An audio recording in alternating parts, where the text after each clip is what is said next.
Olá pessoal, muito bom dia. Espero que estejamos todos em paz. Vamos elevar os nossos pensamentos ao Mestre Jesus, pedindo a Ele que nos introjete as suas inspirações, as suas intuições, através desses espíritos amigos, principalmente nesse momento de tanta ansiedade, para que nós saibamos entender as suas mensagens. Senhor Jesus, esteja conosco hoje e sempre, que assim seja. Nós vamos conversar, então, sobre uma passagem de Pedro, no capítulo 3, no versículo 11, em que ele diz: busque a paz e siga. Porque é muito interessante para nós, os encarnados e desencarnados, que nós buscamos várias coisas nas nossas preces, nos nossos pedidos a Deus, a Jesus. E quando conseguimos, nós estabelecemos um paradoxo incrível, porque nós somos comodistas. Por exemplo, quando nós buscamos a tranquilidade, enquanto persistir a necessidade dessa tranquilidade, nós estamos ali ouvindo as mensagens de Deus, as mensagens de Jesus. Mas tão logo aquilo que nós buscamos seja atendido, a gente expulsa a tranquilidade. A mesma coisa acontece com a fortuna material. Nós vivemos pedindo a Deus para que a gente ganhe na loteria esportiva, eu principalmente pedindo para que eu ganhe sem jogar, que é uma coisa praticamente impossível. Mas nós estamos à procura disso, à procura do ter, à procura do dinheiro farto. Nós nos torturamos com 1000 problemas à procura disso, no trabalho incessante, no suor do rosto, na procura de condições que possam viabilizar essa disponibilidade. Tão logo a gente consiga isso, a gente se acomoda. Não sabemos distribuir, não sabemos ajudar, não sabemos administrar e muito menos sabemos gastar com simplicidade. O egoísmo, então, toma conta de nós. Nós passamos a não ver o outro e só viver em função do ter ao invés do ser. Nós também pedimos a bênção muito comum do casamento aqui na face da terra. Mas e aí? Nós sabemos ser irmão? Nós sabemos ser companheiro ou companheira? Nesse momento em que somos obrigados a ficarmos mais isolados, principalmente os mais idosos, qual tem sido o nosso comportamento diante do companheiro ou da companheira? Nós temos nos perdido em exasperações, em desarmonias emocionais, desarmonias através da palavra, não só através do pensamento? Como é que tem sido o nosso comportamento diante do casamento nesse momento de isolamento? Nós pedimos títulos especiais na vida, popularidade, funções públicas de alta relevância, mas em tarefas de utilidade pública, será que nós atendemos às expectativas pelas quais nós aspiramos e ali chegamos, e às quais aqueles que nos nomearam ou que nos receberam esperam de nós? Será que nós, no nosso trabalho, caracterizamos isso como sendo um trabalho de bênçãos, de oportunidade do servir ao invés de ser servido? Será que nós temos esse comportamento quando num cargo de alta relevância, principalmente em cargo público? Então, o que é que essa paz que Pedro nos relata que Jesus nos deixou? Porque Jesus, no livro do Neio Lúcio, Jesus no Lar, Jesus se despede dos apóstolos, mas diz para eles: eu me vou, mas não vos deixarei. A minha paz eu vos deixo. O que é essa paz de Jesus? Essa paz não é a indolência do corpo. Essa paz a que Jesus se referia é a alegria do Espírito. O equilíbrio entre os nossos desejos e os propósitos do Senhor. Mas quais são esses propósitos do Senhor em relação às nossas vidas? Ora, quando na pátria espiritual, na situação de espíritos errantes, nós pedimos incessantemente a oportunidade de uma nova encarnação. Porque nós queríamos, além de tudo, de acertar os rumos que não foram acertados em encarnações passadas, nós queríamos também expurgar algumas energias pesadas que ainda vigoravam ou estavam fazendo parte do nosso corpo espiritual, através do corpo material. Na condição de desencarnados, nós temos a oportunidade do sofrer do lado de lá também e expurgar energias negativas.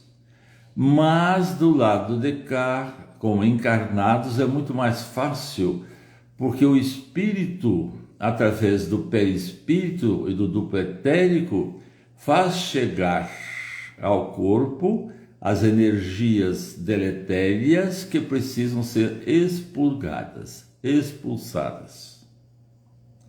Então, existe aí um propósito do Senhor? Sim, mas quem fez a programação fomos nós. Se agora nós achamos que a programação está pesada, que o fardo está muito pesado, que a cruz está muito pesada, nós temos que nos lembrar que Deus não nos impôs nada no momento da programação.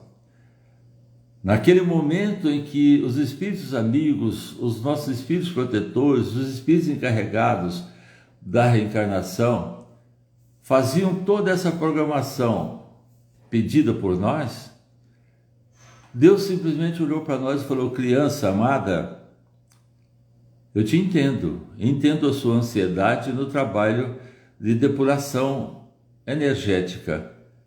Eu apoio a sua programação, eu abençoo a sua programação, eu estarei junto com você. É isso que Deus faz, nos amparar, para que nós estabeleçamos um equilíbrio entre aquilo que nós programamos e ao chegarmos aqui nós nos esquecemos, e aquilo que Deus quer de nós, como todo pai quer do seu filho, que o filho progrida intelectual e moralmente. É isso que Deus quer de nós. Que nós utilizemos as nossas energias através do amor prático, através da caridade, através da convivência fraterna, através do entender e ver o outro, do sentir a sua dor e trabalhar para que ela seja minimizada. Esse é o propósito de Deus para nós. Chico Xavier contava uma história muito interessante, chamada o burro de carga. Quando você tem uma carga muito pesada que precisa ser transportada no lombo de um burro, se você não tiver um burro de 4 patas, serve um de 3 patas. Nós fizemos a nossa programação reencarnatória e nela consta a nossa dedicação presumida no atendimento àqueles que sofrem, no estudo da parte teórica, na aplicação da parte prática, no nosso trabalho cotidiano como profissão, nas nossas várias atividades aqui na Terra, que nos acolhe com muito carinho. E dentro desta programação nós estamos trabalhando, às vezes bem, às vezes não tão bem. Mas o que Deus quer de nós é dedicação. No trabalho espiritual, na nossa casa espiritual, muitas vezes não só a direção material, mas como a direção espiritual da casa, precisa e conta com a nossa dedicação. E às vezes, na grande maioria das vezes, nós não nos comportamos como aqueles que estão ali, como Paulo na estrada de Damasco, no encontro com Jesus, colocando-se à disposição dele, perguntou: mestre, Senhor, o que queres que eu faça? É nesse momento que nós precisamos dar as mãos àqueles que dirigem a nossa casa, não só do ponto de vista material, mas também do ponto de vista espiritual, perguntando: como eu posso ser útil? O que eu posso fazer? Como eu posso colaborar?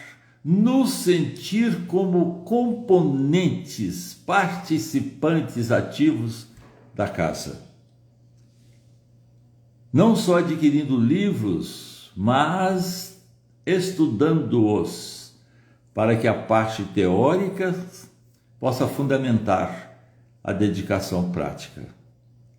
Então, é nesse momento que Jesus conta conosco, porque Ele tem uma confiança extraordinária no nosso trabalho a ser efetuado. Esse trabalho a ser efetuado pode significar o nosso progresso espiritual, como está no Livro dos Espíritos, na segunda parte do capítulo 8º,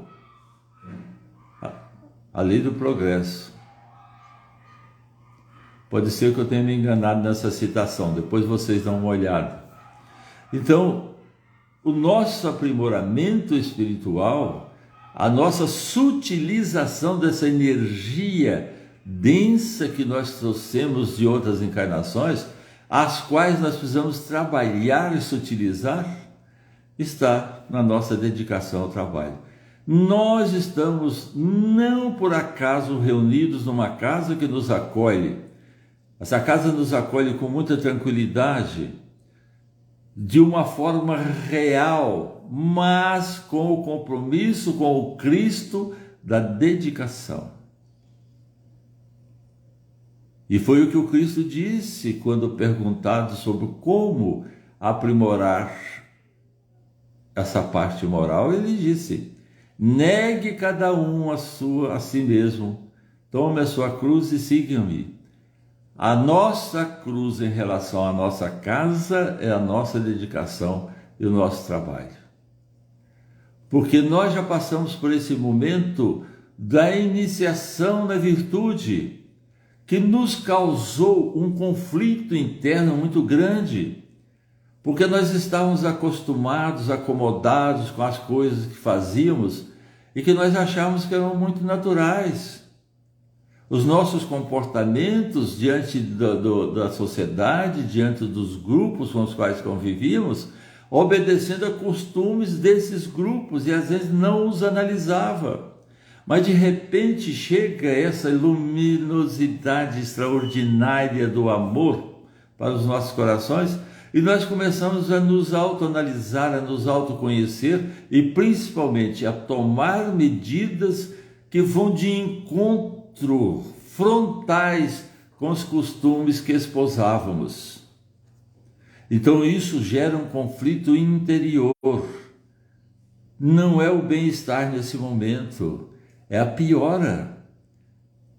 É a compreensão de reforma íntima, é a compreensão de que precisamos mudar usos e costumes. E isso traz para nós, no primeiro momento, um conflito interior.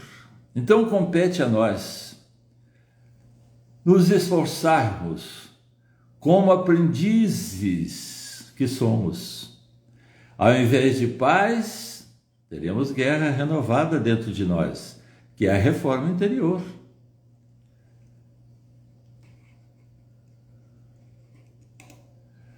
Então, meus irmãos, nesse momento em que nós estamos trabalhando e fazendo realmente a parte que interessa no nosso compromisso reencarnatório. No livro Autodescobrimento, Joana de Ângeles fala sobre o autoconhecimento. No livro do Humberto Rodo, O Caminho da Felicidade, também. Sócrates já procurava isso lá na antiguidade. Conheça-te a ti mesmo. Nós precisamos nos autoanalisar. É verdade que nós não temos o conhecimento pleno, consciente da nossa programação reencarnatória. Mas nós temos a intuição daquilo que precisamos fazer. Na medida em que nós vamos nos autoanalisando, nos conhecendo, sabendo onde é que nós acertamos mais, onde é que nós erramos mais, sabemos da influência do meio ambiente sobre nós, da frequência que temos em determinados ambientes que podem nos influenciar se não formos vigilantes.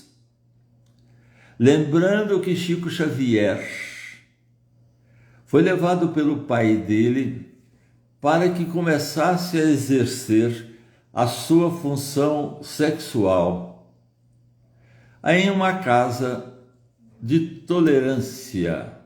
É uma casa de irmãs que ainda estão numa situação de invigilância espiritual, pelas quais nós devemos orar e pedir a Deus para que se reabilitem. Chico, ao chegar lá, achou que ao ser entregue pelo seu pai, aliás, o seu pai tinha toda certeza que aquela moçoila iria desvirginizar o Chico e, além de tudo, introduzi-lo na vida sexual. Qual foi a surpresa dele? De repente, ele ouvindo uma pregação evangélica seguida de cantorias e músicas evangélicas, de hinos de louvor ao Senhor. E o Chico começou a repetir essas visitas, onde ele reunia aquelas irmãs que tinham sede de ensinamento espiritual, sede do pão espiritual. E o Chico não só expunha o Evangelho, como cantava louvores ao Senhor. E o pai do Chico se irritou com isso, mas os irmãos da casa espírita começaram a fofoca muitas vezes não fraterna, né? Porque espírita não faz fofoca, espírita faz uma recordação de situações negativas. E na maioria das vezes, quando se pega fofocando, diz, é uma fofoca fraterna. E os irmãos começaram a dizer que o Chico estava frequentando um lugar, me desculpem o termo, frequentando uma putaria. E ele, então, incomodado com aquilo, que muitos foram falar com ele, perguntou ao Emmanuel: Emmanuel, estão dizendo que eu estou fazendo esse tipo de comportamento? Ele falou: e não está? Aí ele falou: bom, então o que fazer? Ele falou: Chico, não importa onde você vai, importa onde e como você sai. Principalmente como você sai. Então, eu queria, nesse momento em que nós vamos dedicar uma parte do nosso tempo aos tratamentos das nossas pessoas queridas, dos nossos pacientes encarnados ou desencarnados, vamos nos ver dentro de uma enfermaria com muitas camas, lençóis bem alvos. Ali estão médicos, ali estão enfermeiras, pessoal da limpeza, as médicas, psicólogos, pessoal da equipe multidisciplinar da saúde. Nós vamos pegar cada um desses nossos pacientes e deitá-los cada um numa cama, eles acompanhados dos seus guias espirituais, com a mão direita dada à mão esquerda do seu guia espiritual. Os encarnados e os desencarnados. Aqueles que estão doentes em casa, aqueles que estão hospitalizados, em enfermarias, em apartamentos, em UTIs. Vamos elevar os nossos pensamentos até Deus, pedindo a sua intervenção através dos Espíritos amigos, numa prece feita por Aniceto no final da obra Os Mensageiros, dizendo assim: Senhor, ensina-nos a receber as bênçãos do serviço. Ainda não sabemos, amado Jesus, compreender a extensão do trabalho que nos confiaste. Permite, Senhor, possamos formar em nossa alma a convicção de que a obra do mundo te pertence, a fim de que a vaidade não se insinue em nossos corações com as aparências do bem. Dá-nos, Mestre, o espírito de consagração aos nossos deveres e desapego aos resultados que pertencem ao teu amor. Ensina-nos a agir sem as algemas das paixões, para que reconheçamos os teus santos objetivos. Senhor amorável, ajuda-nos a ser teus leais servidores. Senhor amoroso, concede-nos ainda as tuas lições. Juiz reto, conduze-nos aos caminhos direitos. Médico sublime, restaura-nos a saúde.